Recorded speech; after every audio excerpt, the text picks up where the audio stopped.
চিত্রনায়ক সালমান শাহ হত্যাকাণ্ডের মামলায় দীর্ঘ ৩০ বছর পর আসামি আশরাফুল হক ডনকে গ্রেপ্তার করা হয়েছে।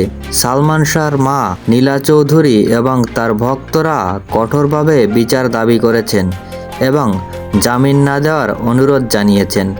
মামলায় দেওয়া স্বীকারোক্তি এবং বিভিন্ন প্রমাণ উঠে এসেছে যে ডন ও সালমান শাহর স্ত্রী সামিরার অবৈধ সম্পর্ক ও পারিবারিক মতানৈক্যের কারণে হত্যাকাণ্ডটি সংঘটিত হয়েছে।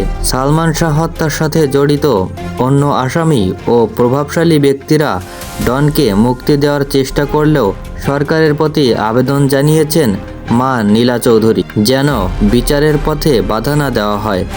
ভক্তরা 15 আগস্ট ঢাকা প্রেস ক্লাবের সামনে মানববন্ধন ও আন্দোলনের প্রস্তুতি নিয়েছে। মামলার প্রধান আসামি সামিরাকেও দ্রুত গ্রেপ্তার করার দাবি থাকলেও নীরবতা বিরাজ করছে। সালমান শাহর মৃত্যু ও মামলার পেছনে পারিবারিক কলহ, অবৈধ সম্পর্ক ও ষড়যন্ত্রের প্রমাণ উঠে এসেছে এবং তার মা নিরন্তর বিচার অর্জনের জন্য লড়ছেন।